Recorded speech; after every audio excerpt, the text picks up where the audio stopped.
नमस्कार, जय हिंद। आप सभी का फिर एक बार बहुत बहुत स्वागत है हमारे इस सीरीज़ में जिसका नाम है ट्यूसडे ट्विस्ट, जिसमें मैं लेके आता हूँ हर हफ्ते हर मंगलवार को एक नई कहानी। तो आइए बढ़ते हैं आज की इस कहानी की ओर।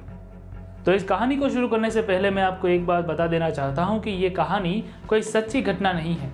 ये एक काल्पनिक कहानी है जो कि एक व्यंग्यात्मक रूप से जो है वो बनाई गई थी।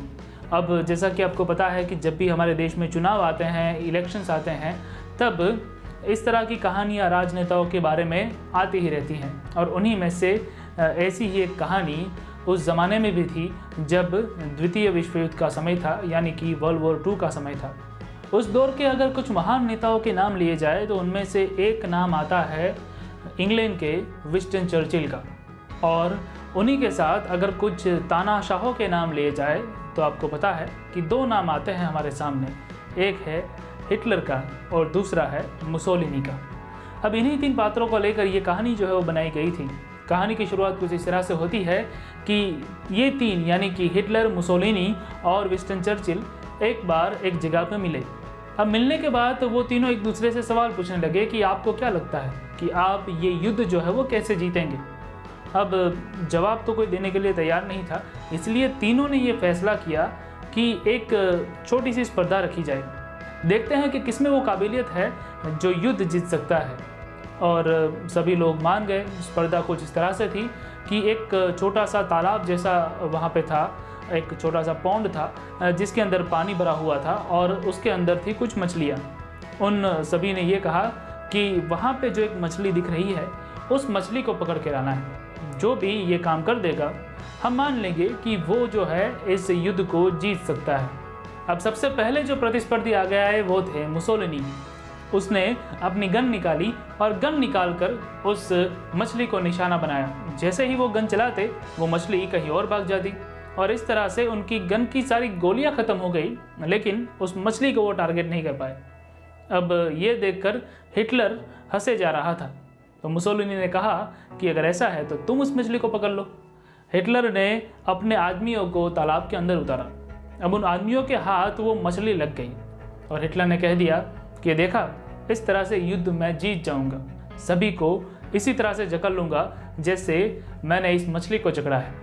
और उसके आदमियों ने जैसे ही मछलियों को बाहर निकाला, उनके हाथ से वो मछली फिसल गई और वापस से तालाब के अंदर गिर गई। और बहुत सारी कोशिशें करने के बावजूद वो मछली उनके हाथ नहीं लगी। इस तरह से हिटलर भी नाकाम रहे। तो अब बारी थी चर्चिल की। चर्चिल आगे आए, वो तालाब के किनारे बैठे। उन्होंने एक चम्मच मंगवाया। चम्मच से वो क्या करते कि तालाब का पानी जो है वो थोड़ा सा लेते और उसको तालाब से बाहर छिड़कते। ऐसे ऐसे वो धीरे धीरे तालाब में से पानी भर भर के बाहर छिड़कने लगे। ये देखकर हिटलर और मुसोलिनी दोनों उनकी ओर हंसने लगे और ये कहने लगे कि तुमको क्या लगता है, इस तरह से क्या तुम मछली को निकाल पाओगे। जवाब में मुस्कुराते हुए चर्चिल बोले कि मुझ में इतनी श्रद्धा है, मुझ में इतना धीरज है कि मैं किसी भी हालत में इस मछली को बाहर निकाल सकता हूँ, फिर चाहे इस छोटे से चम्मच से मुझे इस पूरे तालाब को खाली क्यों ना करना पड़े। इस वक्त तुम्हें लग रहा होगा कि ये पागलपन है, लेकिन जैसे जैसे वक्त बीतता चला जाएगा वैसे वैसे इस तालाब में पानी कम होता जाएगा और जिस दिन इस तालाब में पानी बिल्कुल नहीं बचेगा उस वक्त मैं इस मछली को हासिल कर लूँगा। और हिटलर और मुसोलिनी के चेहरे देखने लायक हो गए थे। तो जैसा कि मैंने आपको बताया कि ये कहानी एक काल्पनिक कथा है, लेकिन इसमें विंस्टन चर्चिल का जो गुण बताया गया है वो सही है। उनका सबसे बड़ा गुण था धीरज का, पेशेंस का। उनमें जितनी धीरज थी, जितनी पेशेंस थी, उतनी शायद आज किसी भी राजनेता में नहीं होगी। और उसी के ज़रिए उन्होंने द्वितीय विश्व युद्ध जीता भी। अगर आप इतिहास के पन्ने उठा के देखेंगे तो आपको ये पता चलेगा कि द्वितीय विश्व युद्ध में ब्रिटेन का जीत पाना बहुत ही मुश्किल था। जर्मन्स उसके ऊपर हावी हो रहे थे, फिर भी जीत ब्रिटेन की हुई।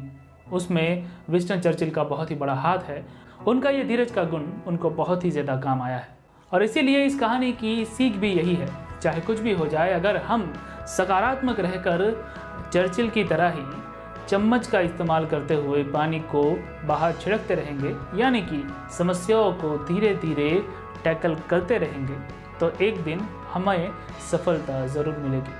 मुझे बताइए कि ये कहानी आपको कैसी लगी, ये सीख आपको कैसी लगी, और अगर ये कहानी पहली बार सुन रहे हैं तो कमेंट सेक्शन में ज़रूर बताइएगा। पसंद आती है तो लाइक कर दीजिए, अपने दोस्तों के साथ शेयर कीजिए। नए हैं तो सब्सक्राइब कर दीजिए चैनल को और बेल आइकन दबा दीजिए ताकि आपको आने वाली कहानियों की नोटिफिकेशन मिलती रहे। मैं आपको मिलता हूँ अगले मंगलवार को। तब तक के लिए जय हिंद।